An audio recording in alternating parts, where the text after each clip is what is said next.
When police entered the Banfield home on that February morning, they expected chaos. What they found instead was eerie stillness. A woman's body lay sprawled on the bedroom floor, naked, lifeless, her upper body marked with deep stab wounds. Not far away, a man lay face down in a pool of blood, a gun nearby, 2 bullets through his head and chest. The first 911 call had lasted just 8 seconds, nothing but faint moaning before the line went dead. 15 minutes later, another call came from the same number. This time, a man's voice, "I shot him. He was stabbing my wife." That voice belonged to Brendan Banfield, a 39-year-old federal law enforcement agent with the IRS Criminal Investigation Division. The woman bleeding out beside him was his wife, Christine Banfield, a respected pediatric ICU nurse. And the dead man on their bedroom carpet was Joseph Ryan, a 39-year-old Virginia resident whom no one in the neighborhood recognized. Standing outside, trembling and sobbing, was Juliana Perez Magalhães, the Banfield's 23-year-old live-in au pair from Brazil. Between gasps, she told officers that an intruder had entered the home and attacked Christine while she slept. She said she and Brendan had fired in self-defense. Her hand still shook as she repeated the story, trying to convince herself it was true. At first glance, it all seemed tragically straightforward. A violent home invasion, a heroic husband, and a terrified nanny caught in the crossfire. But investigators quickly noticed details that didn't add up. There were no broken locks, no forced entry, no sign of a struggle beyond the blood on the bedroom floor. Joseph Ryan's personal belongings, his phone, wallet, and bag, were placed neatly inside the home. The scene didn't look like a break-in. It looked prepared. Forensic teams began their sweep. In the master bedroom, Christine's blood pooled near the foot of the bed, while Ryan's body lay only a few feet away, positioned almost deliberately. His arms were crossed, smeared with Christine's blood in a way that would have been impossible if he had collapsed mid-attack. Meanwhile, the timeline grew stranger. If Brendan had shot a knife-wielding intruder to save his wife, why had it taken 15 minutes to call for help? Investigators traced the 2 calls. Both came from Juliana's cell phone. The first, filled with nothing but moans. The second, Brendan's composed voice telling dispatchers the story of a heroic defense. Neither matched the panic of a man trying to save his dying wife. When detectives questioned Juliana at the station, her story stayed mostly the same, though the details shifted with each retelling. She said she'd been taking the Banfield's 4-year-old daughter to the zoo that morning, but had returned after forgetting their lunch. She noticed a strange car in the driveway, called Christine, got no answer, then phoned Brendan, who rushed home. They entered together, heard noises upstairs, and found a man stabbing Christine. Brendan shot him once, then told Juliana to fetch another gun from a bathroom safe. She fired a second shot at the intruder's chest. But one statement caught detectives' attention. Before the shooting, Juliana said she heard what sounded like sex noises coming from upstairs. That offhand comment would unravel everything. When digital forensics teams examined the victim's devices, they discovered a string of explicit messages on Christine's phone and laptop, chats between someone using her name and Joseph Ryan on a fetish site called FetLife. The conversations described a consensual rape fantasy encounter involving restraints, cutting, and blood play. The two had arranged to meet at her home at 7:30 a.m. the morning of the murders. If those messages were real, then Joseph Ryan wasn't an intruder at all. He had been invited. Still, many detectives doubted the messages came from Christine herself. The writing style was off, the tone different. It read like someone imitating her. Someone who knew her routines, her devices, and her marriage. Someone inside the house. Yet the department's own digital forensics expert disagreed. After analyzing Christine's accounts, he found no sign of hacking or external control. The messages, he concluded, came directly from her devices. Whether she sent them or not, the digital trail was clean. Investigators kept digging, and what they found painted a picture far darker than an affair gone wrong. In the weeks after the killings, neighbors noticed changes. The au pair, Juliana, seemed to have taken Christine's place in the household. Her belongings now filled the master bedroom. Photos of Brendan and Christine had been replaced by new ones, Brendan and Juliana smiling together. Even the couple's daughter had started calling Juliana Mommy. 8 months later, police acted. On October 19th, 2023, Juliana Perez Magales was arrested and charged with second-degree murder and a firearm offense in Joseph Ryan's death. Prosecutors believe she wasn't a bystander at all, but a partner in a calculated double homicide. As the months passed, their theory solidified. They alleged that Brendan Banfield, desperate to escape his marriage without divorce, had crafted a grotesque plan. He would create a fake online persona using his wife's identity, lure a stranger into a staged fetish encounter, kill both the stranger and his wife, and pass it off as a self-defense shooting. Digital evidence supported their claim. Brendan had purchased a personal handgun 4 months before the murders, despite already owning a government-issued weapon. Range records and photos showed he'd taken Juliana shooting in the weeks leading up to the crime. He had even installed new soundproof windows in the home, a modification prosecutors said was meant to muffle the violence. In September 2024, more than a year after the murders, Brendan Banfield was arrested and indicted on 4 counts of aggravated murder, plus firearm and child cruelty charges. Prosecutors argued that his 4-year-old daughter had been present in the house during the killings, exposed to the sounds of violence. Facing life in prison, Banfield maintained his innocence. His lawyers argued that Christine had arranged a meeting herself, that Joseph Ryan attacked her unexpectedly, and that Brendan shot in defense. They called the prosecution's catfishing theory pure speculation. But then came Juliana's confession. In late 2024, as her trial approached, she accepted a plea deal, guilty to voluntary manslaughter, in exchange for testifying against Brendan. Her statement described every calculated step: how Brendan coached her find a man online, how he rehearsed the encounter, and how he sat waiting in a McDonald's parking lot until she called to say Joseph had arrived. When he entered the home, Christine was asleep upstairs. Juliana said Brendan retrieved a hidden gun and waited. After hearing sounds from the bedroom, they climbed the stairs. Joseph was on top of Christine when Brendan fired a shot into his head. Then, Juliana said, Brendan took the knife and turned it on his wife. She recalled Christine's last words. "Let me go. I'm going to die anyway." Brendan replied, "I can't." Only after Christine stopped moving did Brendan hand Juliana the second gun and tell her to shoot Joseph again to make sure. Then he staged the scene, crossed the man's arms, and smeared the blood to sell the illusion of a struggle. 15 minutes later, they finally made the call to 911.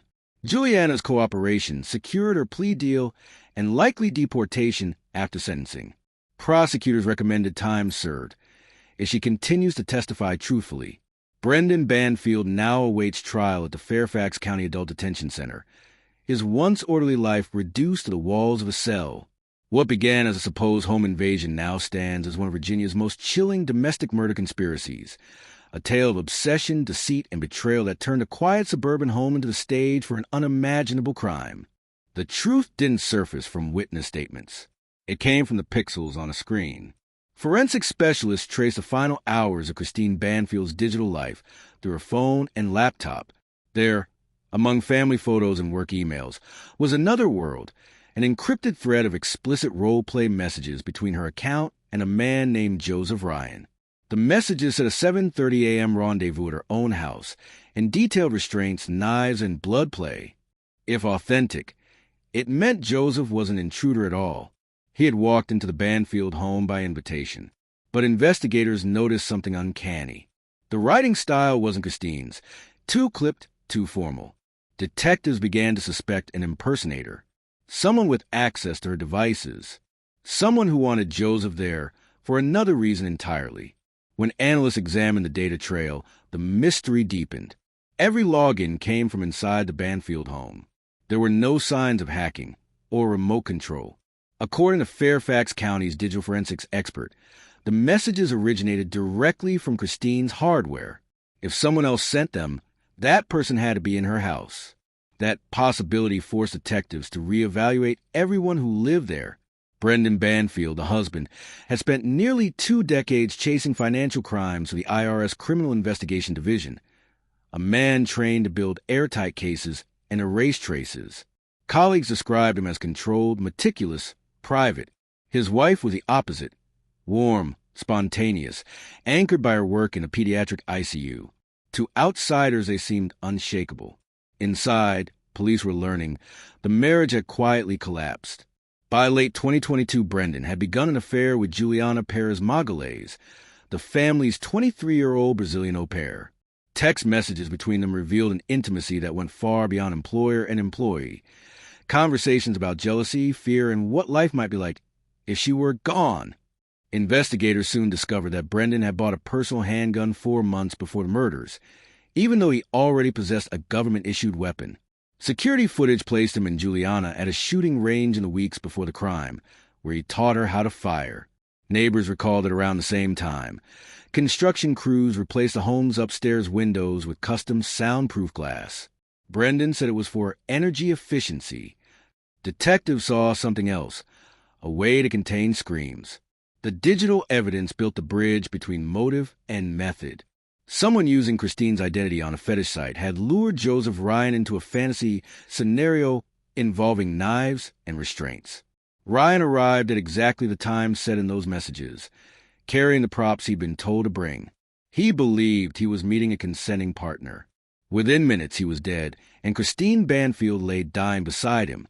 As investigators reconstructed the timeline, every minute contradicted Brendan's self-defense story.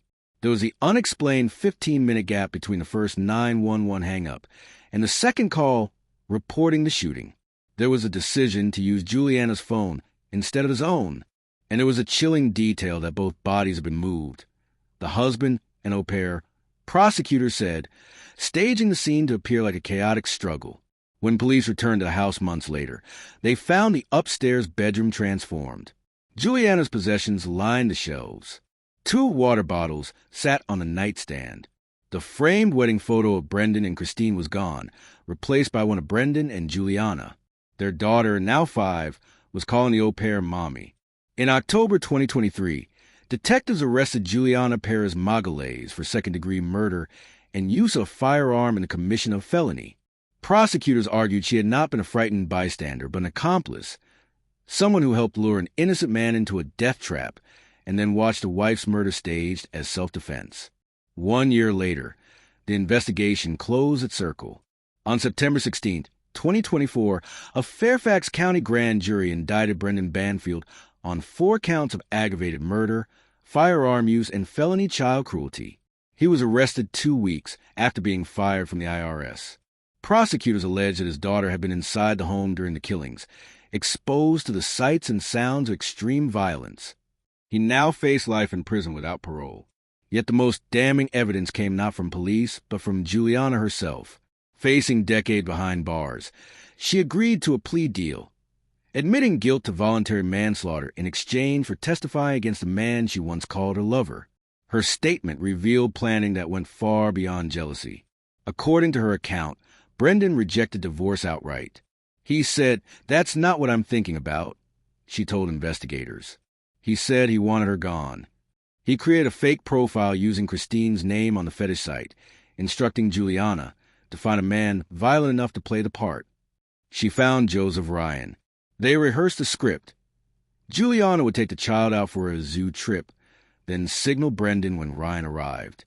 Brendan would pretend to be at work, waiting in a nearby parking lot. When the car pulled up, Juliana made the call. Brendan drove home, entered through the basement, and crept upstairs. Christine's phone, hidden in a kitchen drawer, never rang when Juliana called her. It was part of the illusion that she had invited the stranger.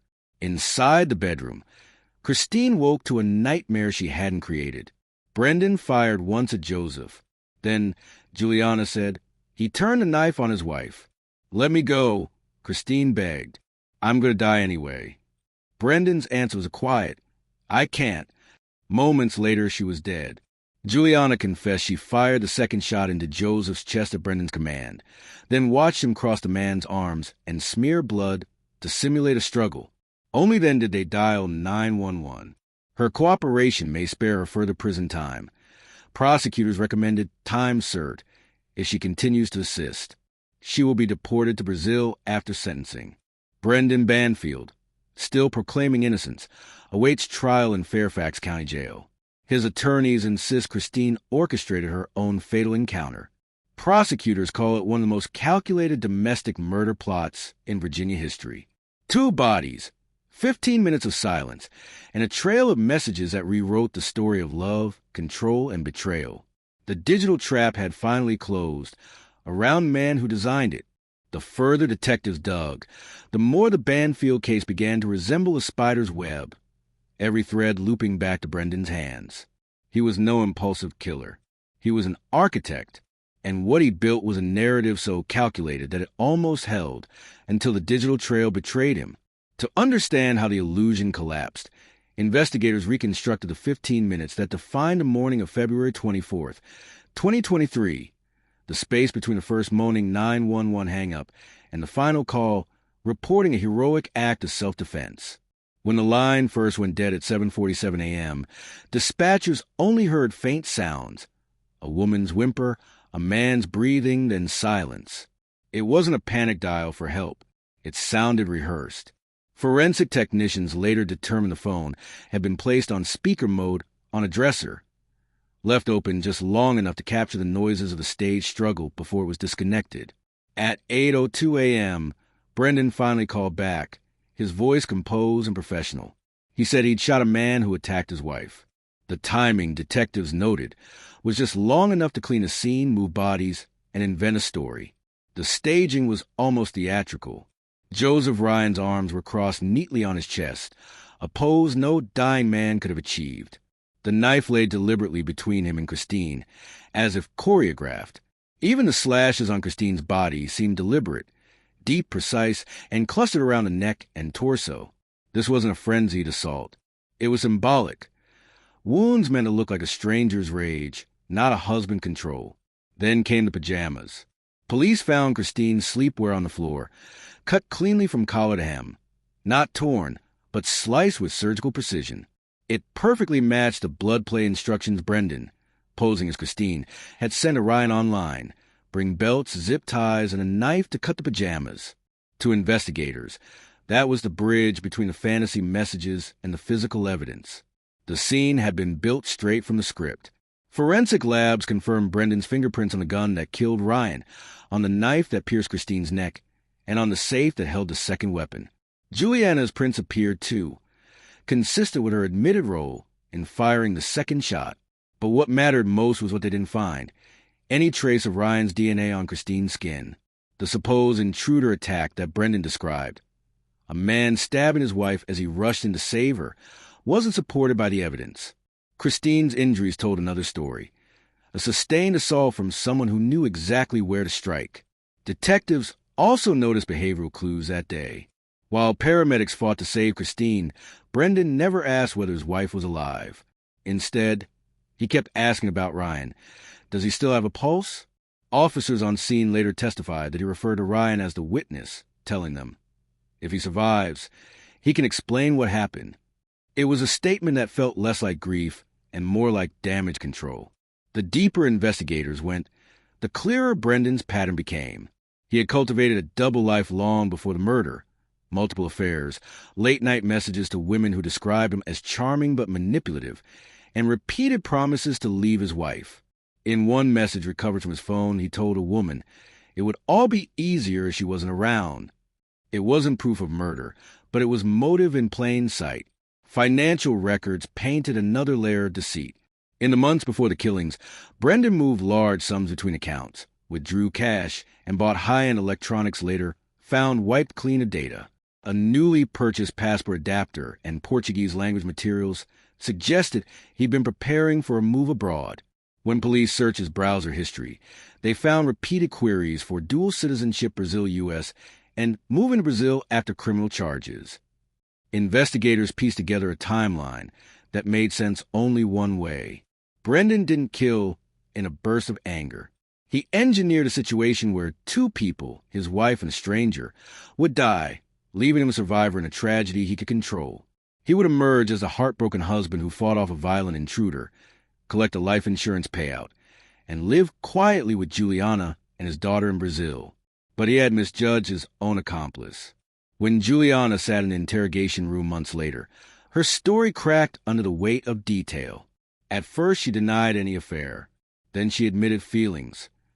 Eventually, she told investigators everything. From the fake FetLife account to the soundproof windows to the McDonald's parking lot rendezvous, her confession aligned perfectly with the evidence Brendan thought he'd buried. Every file, every timestamp, every missing minute fell into place. Prosecutors knew that to convict a federal agent, they needed more than a lover's word. They built their case around hard data. Text extractions, cell tower logs, GPS movement, even the car's telematics system from that morning. It showed Brendan's vehicle idling in a McDonald's lot at 7:20 a.m. and returning home 6 minutes before the first 911 call. Exactly as Juliana described. When the indictment came down in September 2024, it named not only murder but aggravated murder, premeditated, deliberate, and committed during another felony. 2 victims, 1 plan. It also carried a child cruelty charge for what prosecutors called exposing the minor to extreme psychological trauma. Brendan was arrested at his Fairfax home without resistance. Inside, investigators found a packed suitcase, over $15,000 in cash, and travel adapters compatible with Brazilian outlets. He had been days away from running. For prosecutors, the portrait was complete. A meticulous investigator who weaponized his own skills to commit the perfect crime, and failed only because digital forensics don't forget. For his defense, the case is unraveling differently. They claim Juliana's confession was self-serving, that she's lying to save herself. They argue that Christine orchestrated the meeting with Ryan, that Brendan walked in on a violent assault, and that the scene looked staged only because of confusion and shock. They accuse Fairfax detectives of confirmation bias, of bending facts to fit a narrative. But the weight of evidence, the messages, the gun purchases, the window insulation, the timeline, tells a story that's almost impossible to rewrite.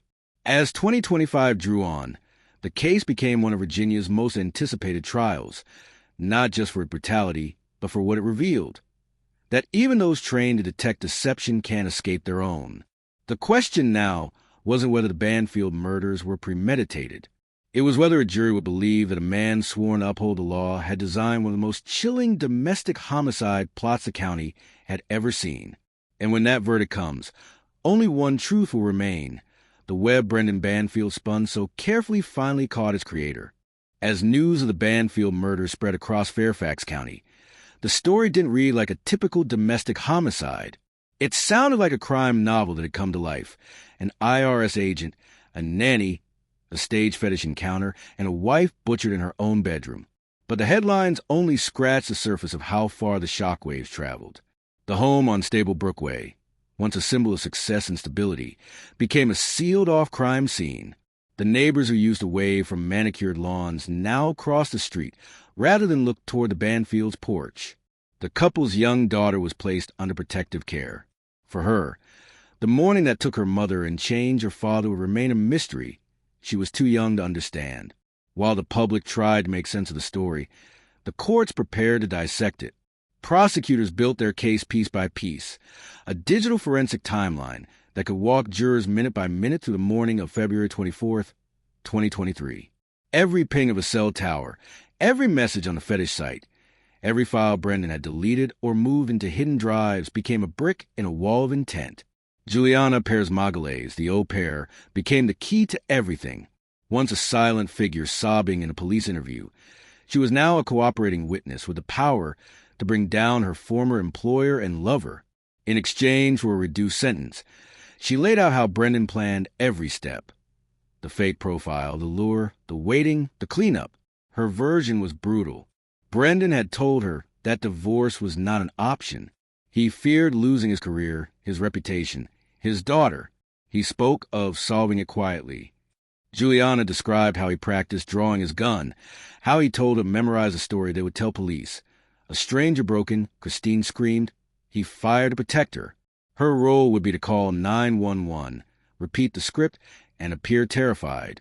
He said we'd be free, she told investigators. But freedom never came. After her arrest, Juliana's life shrank to the walls of the Fairfax County Jail. Phone calls between her and Brendan were recorded, and prosecutors listened to everyone. In those recordings, he urged her to stay strong and keep the story straight. She asked if he was only staying loyal out of fear that she might turn on him. "Just keep quiet," he told her. "Don't talk about what happened." Those words, simple and cold, became another piece of the puzzle. When Brendan was finally arrested in September 2024, 18 months after the killings, he looked less like a federal agent and more like a man caught in the trap he'd set. He had recently been fired from the IRS after investigators discovered his involvement in the ongoing criminal probe. Inside his home, police found travel adapters for Brazil, Portuguese language guides, and financial transfers suggesting preparations to flee. He claimed they were for a family trip, but prosecutors called it an escape plan. Juliana's guilty plea to voluntary manslaughter came a few weeks later. She admitted to shooting Joseph Ryan at Brendan's instruction.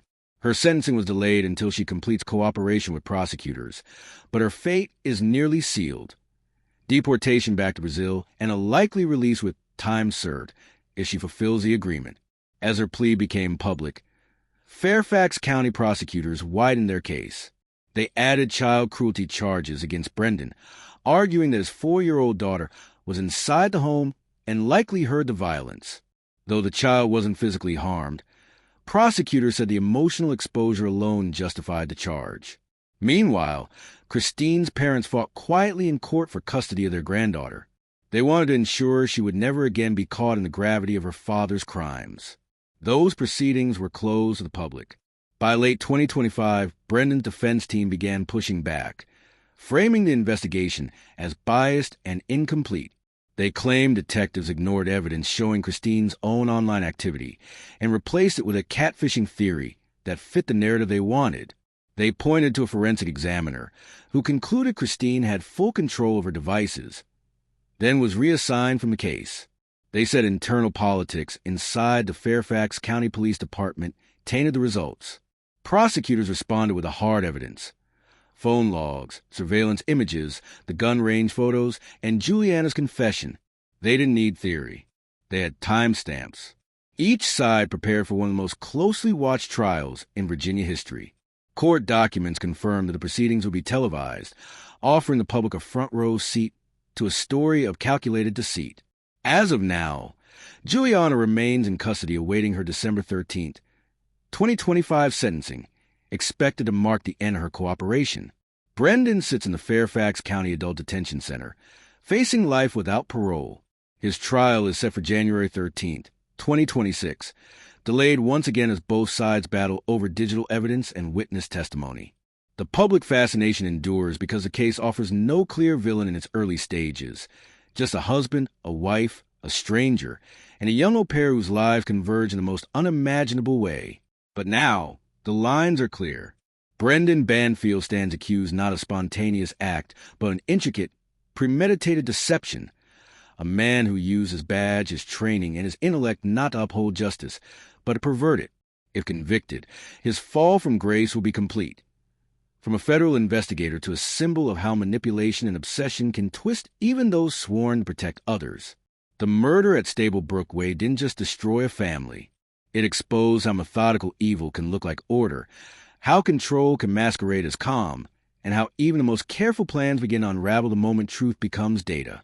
And in this case, every secret he tried to bury was already preserved in the digital code, waiting, patient, undeniable.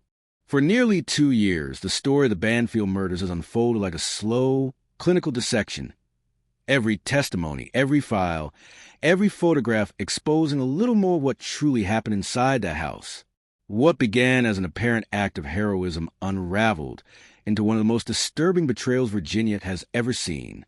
Christine Banfield's name has now become synonymous with a crime that turned love into strategy. Her death wasn't the product of rage, or even jealousy. It was calculation disguised as devotion, a plan drawn up by the man who had once sworn to protect her. Her husband, Brendan, sits behind bars, awaiting trial. Once the kind of investigator trusted to uncover other people's lies, he is now the subject of the same scrutiny he once practiced. In his cell at the Fairfax County Adult Detention Center, he remains publicly silent.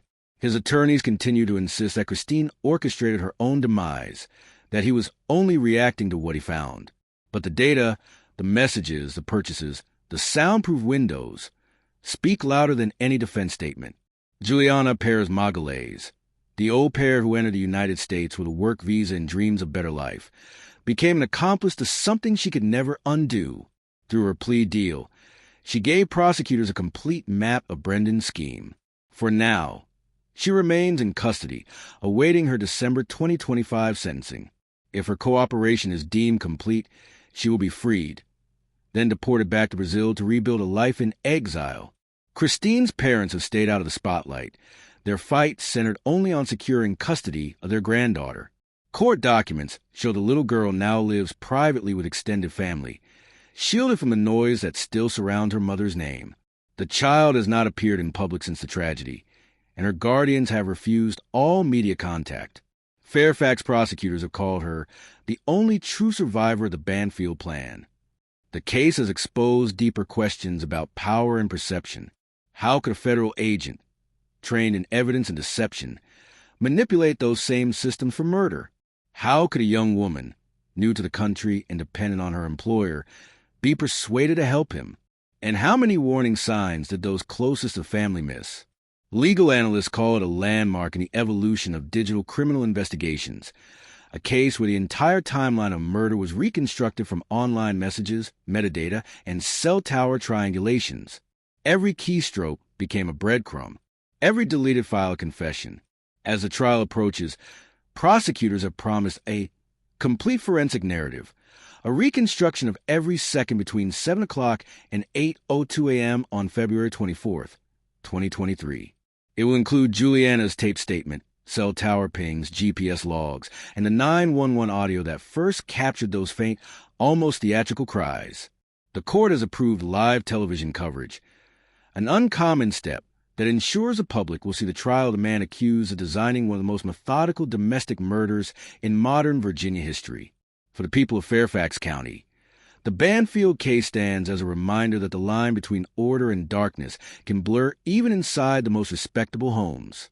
A lawman with a badge, a caregiver trusted with a child, and a nurse dedicated to healing, roles meant to protect life, became the pillars of a tragedy that destroyed it.